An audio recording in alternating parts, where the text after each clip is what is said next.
പറയുന്ന കൂട്ടത്തിൽ എനിക്ക് ഭയങ്കര സങ്കടപ്പെടുന്ന ഒരു കാര്യം, ഗാസയിൽ ആ കുഞ്ഞുങ്ങളെ മുഴുവനും ചുട്ടരിച്ച് കൊല്ലുന്ന ഒരു കാഴ്ചയാണെന്ന് ഇന്നും ഇന്നലെയൊക്കെയായിട്ട് കാണുന്ന. ഗാസ സിറ്റി മുഴുവൻ പിടിച്ചെടുക്കാൻ വേണ്ടി ഇസ്രായേൽ സൈന്യം അവിടെ കൂട്ടക്കുരുതി നടത്തുക.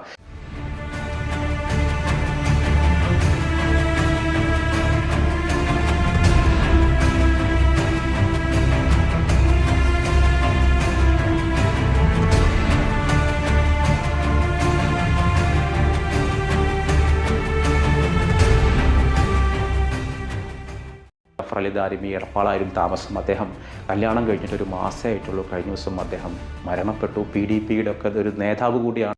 سنخوض معاركنا معهم وسنمضي جموعا نردوهم ونعيد الحق المغتصب وبكل القوة ندفع.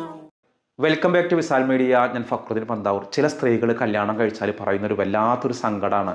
ഭർത്താവിൻ്റെ വീട്ടിലൊരു വിലയില്ല, ഭർത്താവ് ഒട്ടും പരിഗണിക്കില്ല, ആ വീട്ടിലൊരു വേലക്കാരി പോലെയാണ്, അയാൾക്ക് സുഖിക്കാനൊരു ഉപകരണം, ഒരു ലൈംഗിക ഉപകരണം, എല്ലാ പണിയും ചെയ്യണം, ഒരു നല്ല വാക്ക് പോലുമില്ല, അവഗണന. ഒരു സ്ത്രീ പങ്കുവച്ചൊരു അനുഭവമുണ്ട്. ഇവർ BA കഴിഞ്ഞിട്ട് കല്യാണം കഴിപ്പിച്ചയച്ചു. അവളും കരുതി കല്യാണം കഴിക്കുന്ന ആൾ നല്ല വിദ്യാഭ്യാസമുള്ള ഒരാളാണ്, എന്തായാലും കണ്ടിന്യൂസ് ആയിട്ട് പഠിക്കാന്നുള്ളത്. കല്യാണമൊക്കെ കഴിച്ചു കഴിഞ്ഞപ്പോഴാണ് മനസ്സിലായത് പഠനമൊക്കെ അവതാളത്തിൽ തന്നെയാണ്, അത്യാവശ്യം പഠിച്ചു കഴിഞ്ഞിട്ട് മതിയായിരുന്നു കല്യാണം എന്നുള്ളത്. ഏതായാലും അവൾ അത് സഹിച്ചു, ക്ഷമിച്ചു.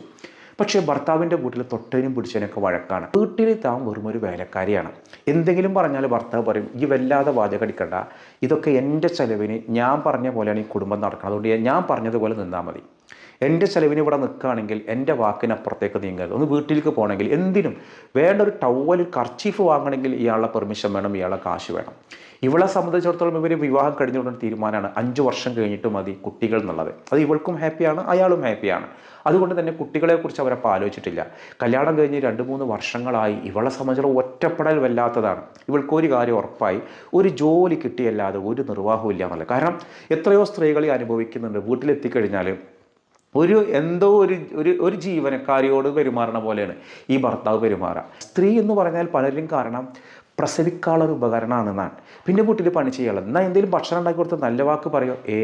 അങ്ങനെ ഒരു സംഭവമില്ല. അങ്ങനെ എത്രയോ ആണുങ്ങളുണ്ട് കേട്ടോ. ആ ആണുങ്ങൾ വീഡിയോ ഒന്ന് കാണാം. അപ്പോൾ ഇയാളുടെ ലൈഫിൽ ഇയാൾക്ക് ഭാര്യ എന്ന് പറയുന്നതിന് ഒരു അടിച്ചമർത്തുന്ന രീതിയിലാണ്, അവഗണനയാണ്. ഇവൾക്ക് ഇവളുടെ ഉള്ളിലൊരു വാശി കയറാൻ തുടങ്ങി. ഭർത്താവിനെ അനുസരിക്കണം, വീട്ടിൽ പോയിട്ട് സങ്കടം പറഞ്ഞുകൊണ്ട് കാര്യമൊന്നുമില്ല, വീട്ടുകാരൻ എന്ത് ചെയ്യാനാണ്, അങ്ങനെ വാപ്പാനും മാനും ബുദ്ധിമുട്ടിക്കുന്നതിലല്ല, കിട്ടി ലൈഫ് ഉപയോഗപ്പെടുത്തലാണെന്നുള്ളത് ഇവളൊരു കൗൺസിലിങ്ങിന്, പേഴ്സണലായിട്ടൊരു കൗൺസിലിങ്ങിന് പോയി ഭർത്താവോ വീട്ടുകാരോ അറിയാതെ അയാൾ ഇങ്ങനെ കാര്യങ്ങൾ പറഞ്ഞു കൊടുത്തു.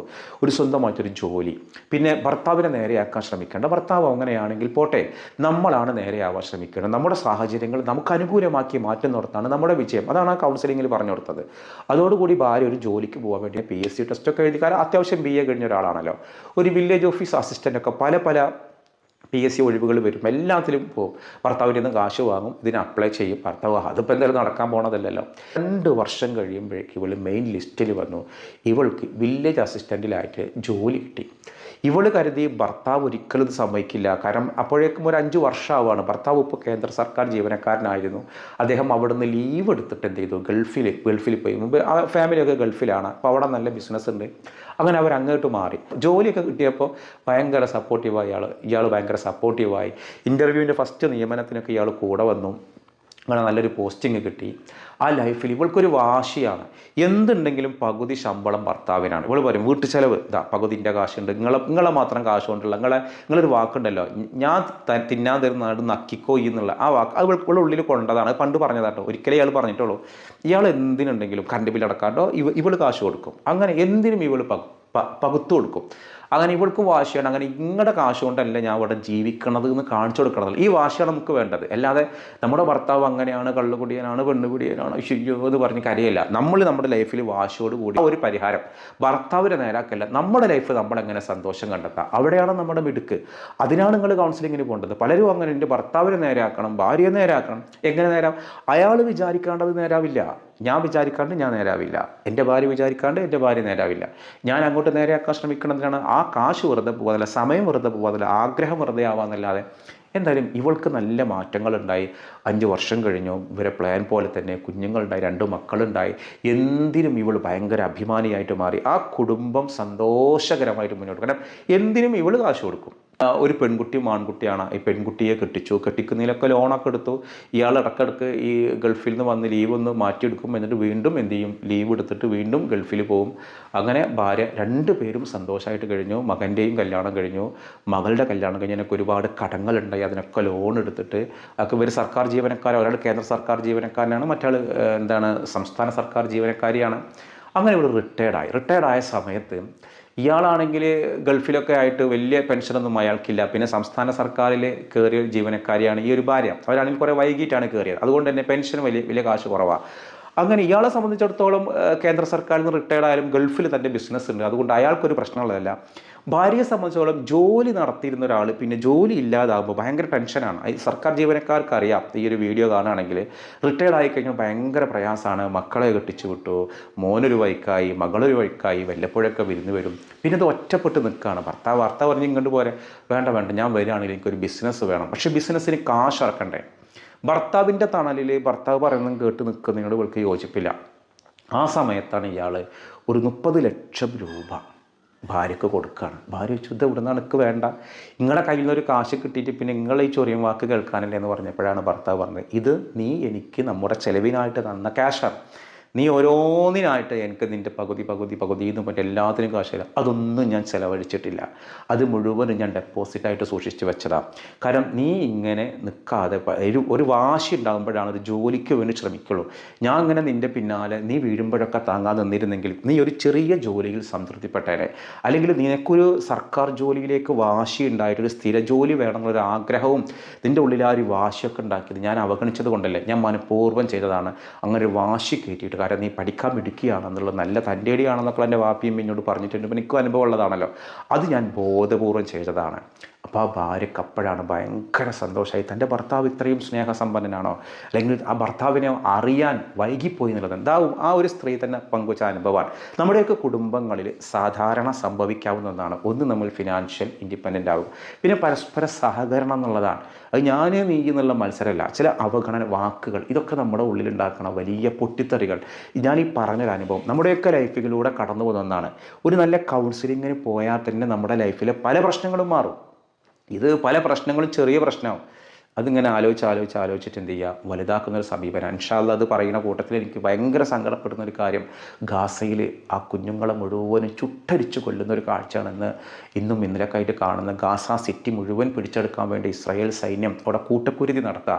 ഇപ്പം ഇന്നത് 78ഓളം ആളുകളാണ് മരണപ്പെട്ടത്. അവിടെ നിന്ന് ഇതൊക്കെ അറബ് ലോകം ഇത് നോക്കി നിൽക്കുകയാണ്. ഖത്തറിലൊരു ബോംബിട്ടു, എന്നിട്ട് അറബ് ലോകം എന്താ ചെയ്തത്, ദോഹയിൽ വലിയൊരു സബ്മിറ്റ് വിളിച്ചു, ഉച്ചകോടി വിളിച്ചു, എല്ലാവരും നല്ല ആട് ബിരിയാണിയും കഴിച്ച് പിരിഞ്ഞു എന്നല്ലാതെ എന്തെങ്കിലും നടന്നോ? നാണം കെട്ട അറബ് രാജ്യങ്ങൾ.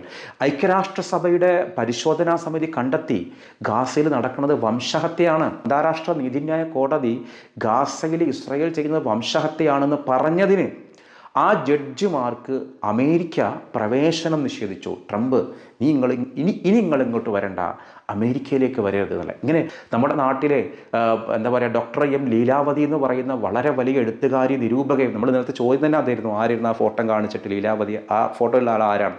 M Leelavathi teacher. ആ ടീച്ചർ ഗാസയിലെ കുട്ടികളുടെ പട്ടിണി കണ്ട് വിഷമിച്ചൊരു പോസ്റ്റ് ഇട്ടപ്പോൾ സംഘപരിവാറുകളും കാസകളും അവർ സൈബർ ആക്രമണം നടത്തുകയാണ്. അപ്പോൾ കാരണം അവർ മുസ്ലിം കുട്ടികൾ കൊല്ലപ്പെടട്ടെ, മുസ്ലിം കുട്ടികൾ ചത്തു ഒടുങ്ങട്ടെ, ഇതാണ് വംശഹത്യ. നമ്മുടെ നാട്ടിലുള്ള ആളുകളുടെയും ചിന്ത അതാണ്. പടച്ച റബ്ബേ, ആ കുട്ടികൾക്ക് വേണ്ടിയിട്ട് നിസ്സഹായമായിട്ട് നിൽക്കാനല്ല റബ്ബേ നമുക്ക് കഴിയുള്ളൂ. എന്താണ് അതിൻ്റെ ഒരു അസ്റാറ്? ആ കുട്ടികളുടെ ജീവൻ കൊണ്ട് റബ്ബേ അവിടെയുള്ള ആളുകൾ കെട്ടിടങ്ങൾ മുഴുവനും തകർക്കും. ദിവസം ഓരോ കെട്ടിടങ്ങൾ തകർത്ത് ശവപ്പറമ്പാക്കിയിട്ട് മുഴുവൻ മനുഷ്യരെയും വേട്ടയാടുക. ലക്ഷക്കണക്കിന് ആളുകൾ അവിടെ നിന്ന് പലായനം ചെയ്തു, ഇനിയും ആളുകൾ ഓടിക്കൊണ്ടിരിക്കുക. ഹമാസിനെ തീർക്കുക എന്നുള്ള പേര് പറഞ്ഞ് വംശഹത്യ നടത്തുക. നമ്മളെല്ലാവരും ആ ഒരു വേദനക്കൊപ്പം നിൽക്കണം. നമ്മൾ എന്തൊക്കെ സന്തോഷം കൊണ്ട് കഴിയുമ്പോൾ ആലോചിക്കുക, നമ്മുടെ സഹോദരങ്ങൾ, മനുഷ്യർ അത് ഏത് ജാതി ആവട്ടെ, ഏത് മതമാവട്ടെ, എവിടെ വേദനിക്കുന്നുണ്ടെങ്കിലും നമ്മൾ അതിനോടൊപ്പം നിൽക്കേണ്ടത്. അപ്പോൾ ഇൻഷാ അല്ലാഹ് കൂട്ടത്തിൽ നമ്മളൊരു ഉസ്താദിന് വേണ്ടി ദുആ ചെയ്യേണ്ട ജാഫർ അലി ദാരിമി എടപ്പാളാണ് വീട്. സ്വന്തം വീട് കൂടല്ലൂരാണ്, തമിഴ്നാട് കൂടല്ലൂർ. പക്ഷേ പെങ്ങളുടെ വീട്ടിൽ ജാഫർ അലി ദാരിമി എടപ്പാളായിരുന്നു താമസം. അദ്ദേഹം കല്യാണം കഴിഞ്ഞിട്ട് ഒരു മാസമായിട്ടുള്ളൂ. കഴിഞ്ഞ ദിവസം അദ്ദേഹം മരണപ്പെട്ടു. PDPയുടെ ഒക്കെ ഒരു നേതാവ് കൂടിയാണ്. അള്ളാഹു അദ്ദേഹത്തിന് മഗ്ഫിറത്ത് കൊടുക്കട്ടെ, മർഹമത്ത് കൊടുക്കട്ടെ, ഖബറിടം അള്ളാഹു സന്തോഷത്തിലാക്കട്ടെ. വിവാഹം കഴിഞ്ഞിട്ടൊരു ഒരു മാസമേ ആയിട്ടുണ്ടായിരുന്നുള്ളൂ. അതിനിടയിലാണ് ഇങ്ങനെ ഒരു മരണം.